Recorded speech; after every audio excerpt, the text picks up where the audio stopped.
acá nessa unidade de problema, nós outros temos esse profissional da saúde que está começando sua tarefa assistencial em um bairro carente. Essa tarefa assistencial faz parte do programa de la atenção saúde, la atenção primária de la saúde, que hace com que se haga uma assistência sanitária e desarrolle estratégias para de atenção dos problemas de saúde de determinada comunidade. E acá nessa comunidade, ele habla que eles não têm água potável e de las necessidades de ingerir um volume de água adequado diário e las condições que ela mesma tem que ter. E que muitos de seus pacientes chegam falando para ele que urinam muito pouco e muito escuro. E que, además de tudo isso, quando o rio baja, a água da canicha comunitária que há em la comunidade é escassa e túrbia. Então, acá nós outros, como médicos, assim, uma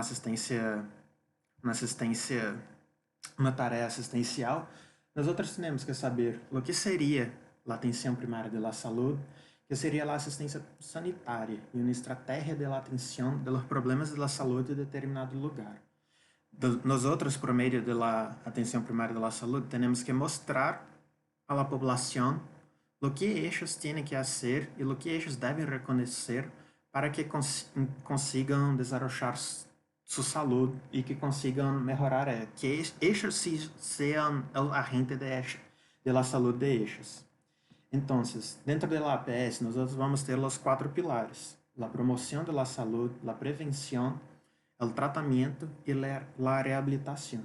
A promoção foi inventada em la Carta de Ottawa com o projeto de saúde para todos, donde habla que se deve promover a las personas os meios necessários para que essas desarrollen sua saúde, que sejam capazes de identificar o que necessitem e pedir ajuda tanto para o governo quanto para os médicos, vamos dizer assim. Depois, a prevenção nada mais é do que prevenir que as enfermidades empecem ou tenham uma continuidade na comunidade, se pode ser por meio de vacunas, por meio do conhecimento de los riscos ambientais, riscos sanitários que a população está no meio, e o tratamento é quando o primeiro e o segundo nível facham, e depois do tratamento tem a reabilitação, onde nós temos que fazer com que essa pessoa que estava enferma, que se, digamos, ausentou da sociedade de um tempo, consiga ser reinserida nessa de uma maneira completamente normal, novamente. Quando se falam de água carente de água potável, as pessoas dessa comunidade sabem o que é a água potável. A água potável tem aí 3 requisitos: os requisitos físicos, biológicos e químicos.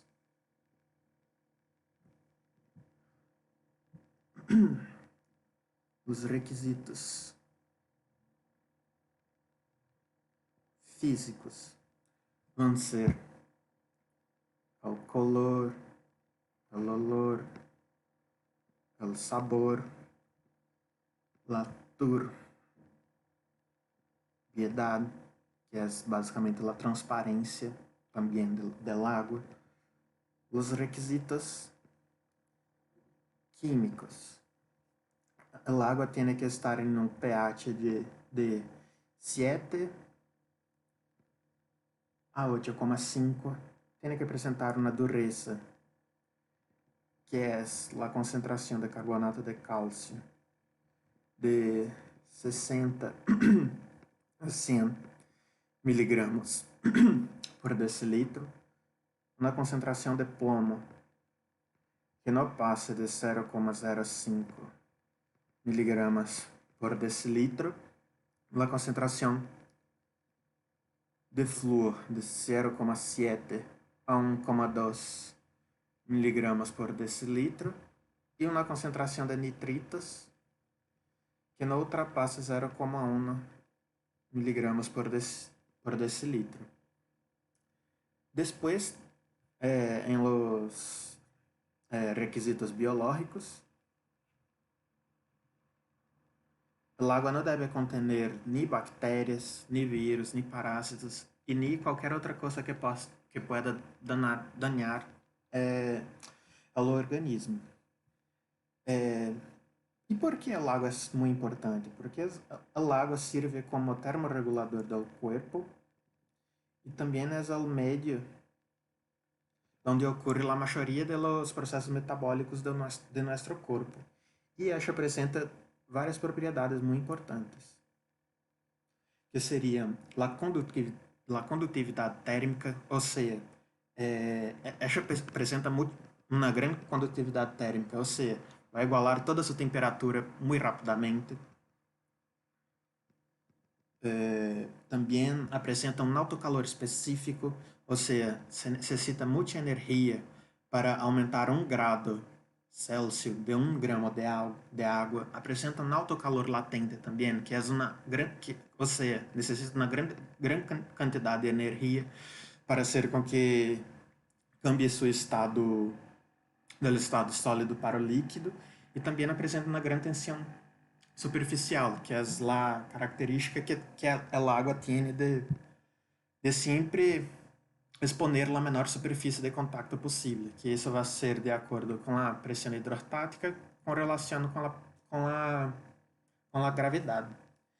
E em la unidade problema, eles não hablam sobre sobre enfatizar essa importância de la ingesta del volume adequado.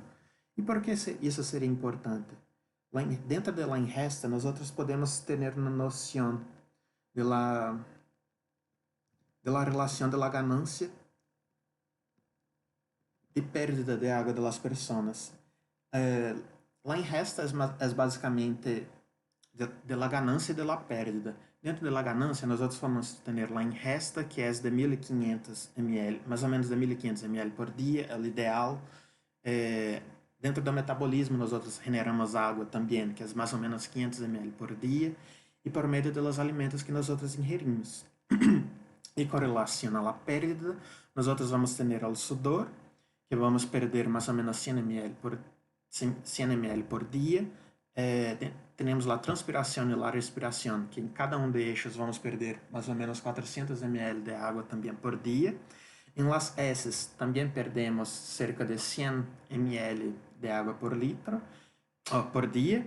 E em la urina também nós perdemos, por onde nós perdemos mais, que é mais ou menos 1.500 ml por dia de pérdida.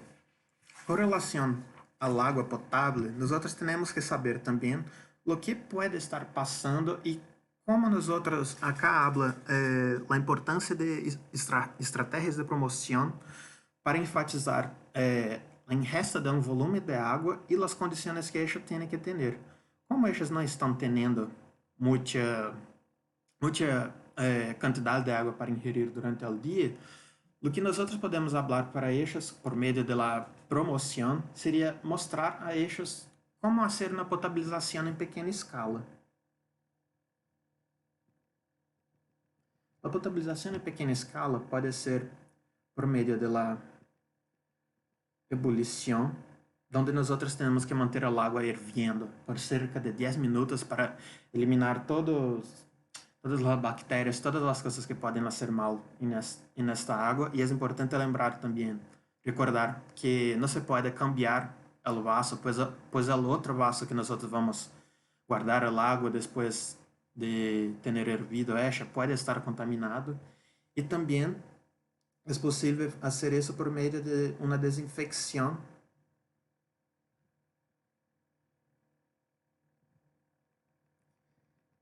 química, que pode ser hecha por clorudo, utilizando 3 gotas por litro de água. Você pode utilizar também o iodo, utilizando 5 gotas de iodo por litro, e também o hipoclorito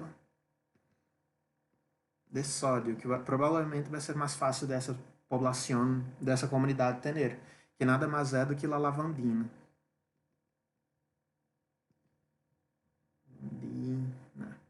E esta nós outros vamos utilizar cerca de 15 gotas por litro de água. Podemos utilizar também a filtração, que é o mecanismo por onde nós outros vamos fazer a separação de los desechos que estão na água por meio de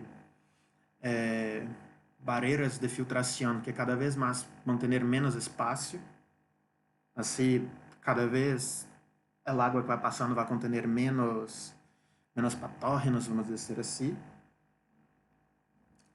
E também nós outros podemos pegar e mirar por meio de conhecimento básico de la potabilização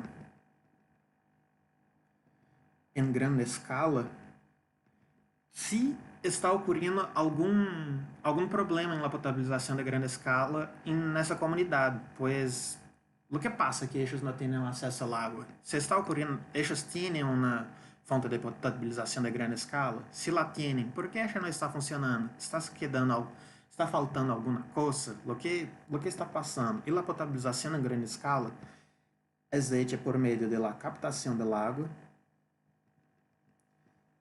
Depois de la captación, se hace la coagulación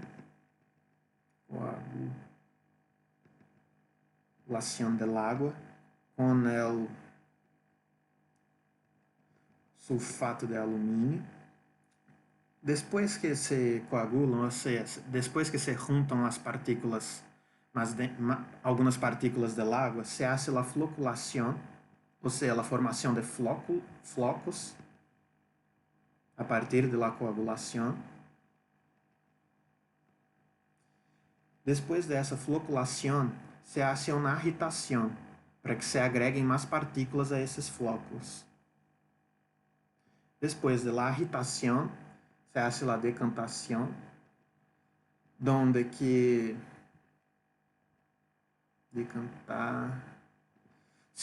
nós vamos deixar essa água parada para que se ocorra divisão dos elementos por meio da densidade. Depois da decantação, hacemos uma filtração.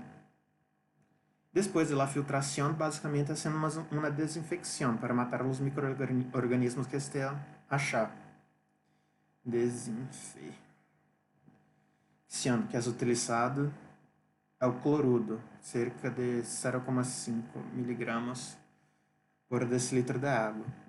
Depois dessa desinfecção, se hace a alcalinização da água, pois o pH vai estar muito alcalino. O pH da água que nós ingerimos tem que estar entre 7 e 8,5. Alcalinização com cal.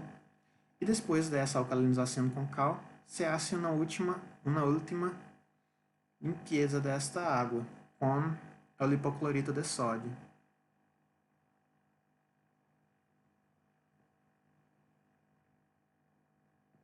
E desde aí nós temos já podemos mostrar para eles e eles já podem ter uma noção de lo que está passando com essa água que eles não têm ou que não chega para eles de uma maneira, não chega potável para eles.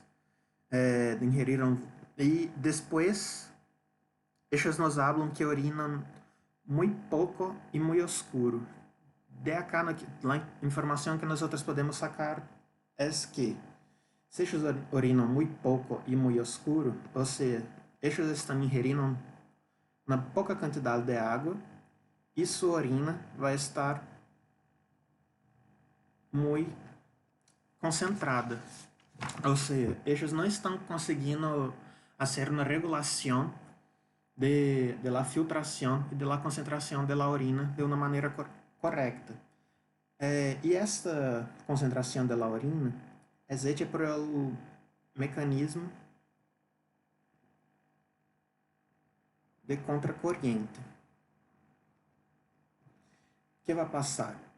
no mecanismo de contracorriente, nós outros temos que pensar que quando nós outros temos que saber a noção del néfron, que temos o glomérulo, a cápsula de Bowman, o túbulo contorneado proximal, a asa de Henle descendente delgada, a asa de Henle ascendente delgada, e depois esta se torna la grossa.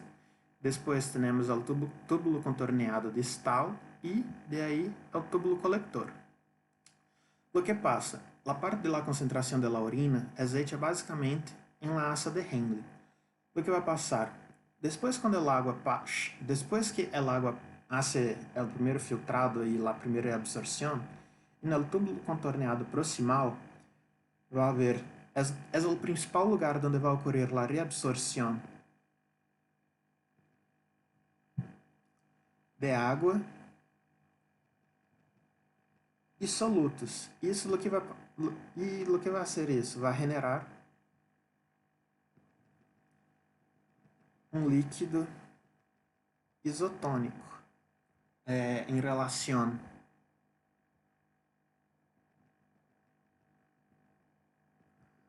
ao interstício e a vasa recta.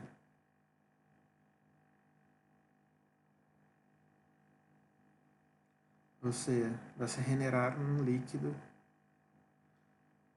com uma normolaridade de 300 miliosmoles, igual ao nosso corpo, vamos dizer assim. E a cala interstício, 300 miliosmoles. Depois disso, o que vai passar? Todo o processo vai passar a ocorrer por meio de um transporte ativo de íons de solutos em la rama ascendente. O que vai passar acá? Em la rama ascendente, nós outros vamos começar a ter acá, você continua com aquele líquido isotônico, e acá vai ser uma reabsorção, um transporte ativo dos íons em la rama ascendente. Ou seja, vai ser com que se reabsorva íons para o interstício, fazendo com que ele se quede mais com uma osmolaridade maior do que no meio que maior que adentro.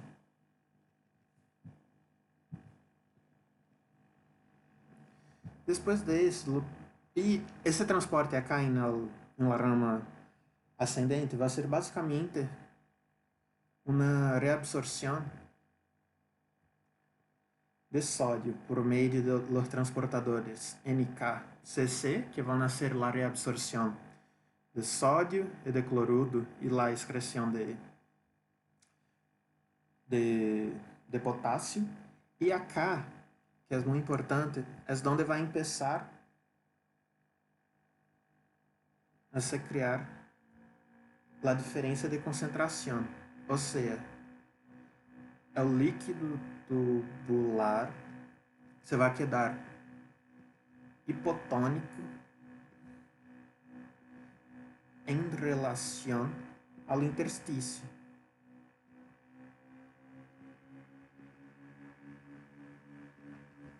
Que nada mais é isso acá. O líquido tubular vai estar com os 200 miliosmoles e o interstício com os 400 miliosmoles, vamos dizer assim.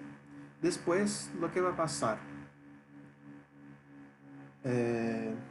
Você vai continuar fazendo este movimento de água hacia adentro do túbulo, ou seja, vai continuar entrando em la asa de Henle com os 300 miliosmoles, pero como en el interstício estava mais concentrado, vai ser com que haja um movimento de água de la rama descendente hacia el interstício. Por quê? Porque acá estava hipotônico em relação ao interstício. Ou seja, de acá nós outros vamos começar a se tornar, o meio vai começar a se quedar mais concentrado também. Acá. Vamos lá. Movimento de água em la rama descendente para o interstício, fazendo com que ele se torne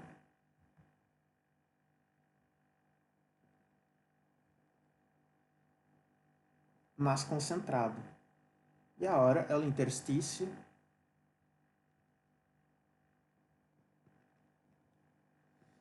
se tornando mais, vai estar mais concentrado. O interstício, se torna mais concentrado, pois vai receber também solutos, haciendo com que se aumente a concentração do interstício, pois de todo isto que está passando por la asa de Henle, ao chegar acá, também vai continuar enviando solutos hacia o interstício. Ou seja, o interstício vai estar mais concentrado, pois recebeu solutos de la porção ascendente, que vai estar hipotônica em relação a las outras regiões. Depois, o que vai passar? Você vai continuar fazendo esse movimento de água, de solução, perdão. E o que vai passar? Você vai começar um novo movimento de líquido, como eu falei. Vai chegar a esse líquido hipoosmótico, isotônico em la asa de Henle. E ao chegar mais líquido isotônico em la asa de Henle, a rama ascendente vai continuar bombeando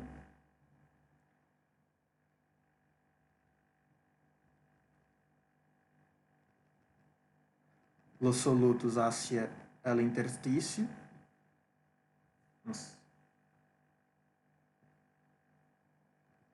E acá também vai continuar enviando água para o interstício. E acá vai continuar enviando solutos hacia o interstício.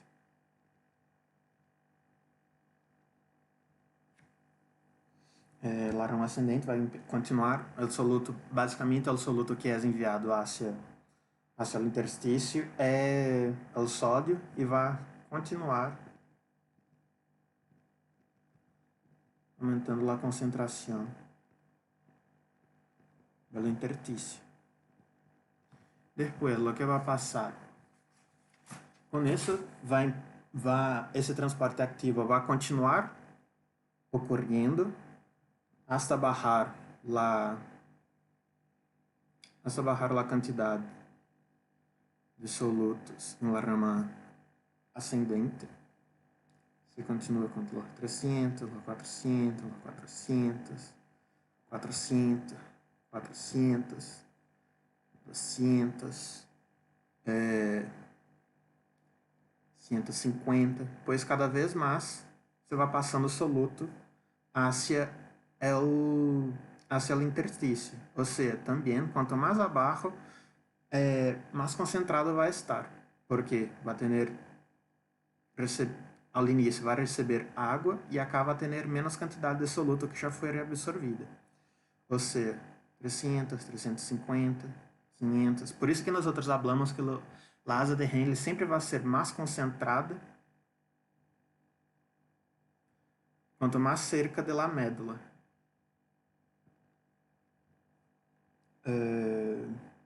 De acá, continua o bombeamento. Continua bombear sódio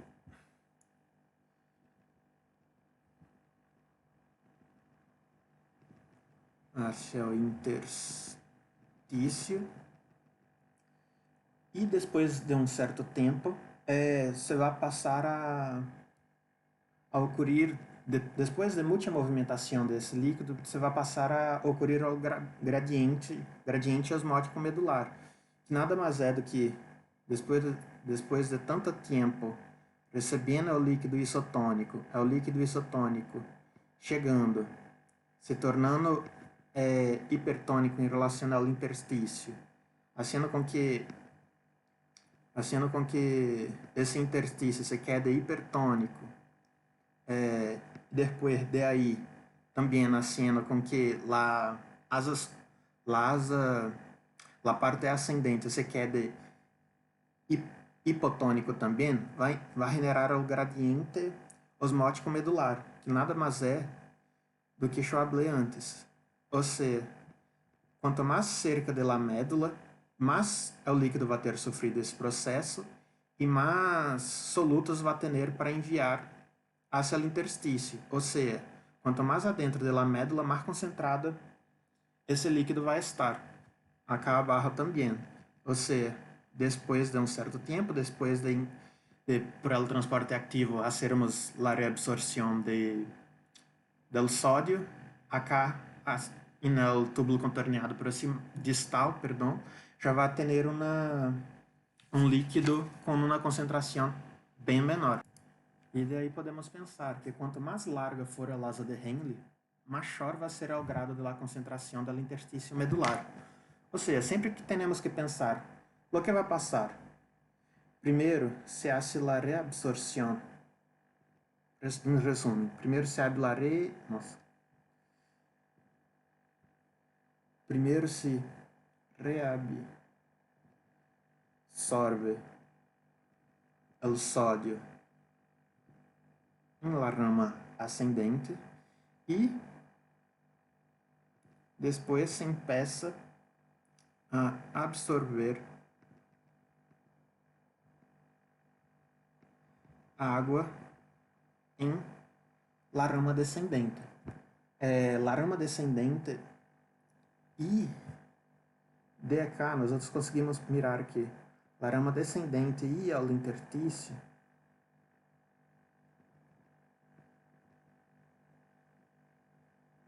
sempre vão ser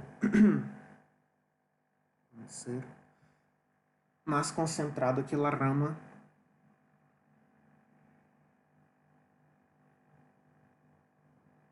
rama ascendente. Podemos pensar de uma maneira um pouco mais resumida também que, ou seja, o líquido isosmótico que vai deixar o túbulo contorneado proximal se vai tornar mais hiperosmótico em la rama descendente. ¿Por quê? Porque vai sair água de la rama descendente hacia o interstício. Depois, por que isso vai ocorrer? Porque há uma remoção desse líquido isosmótico em la rama ascendente. E isso vai ser controlado basicamente por la ADH, que vai controlar a permeabilidade da água em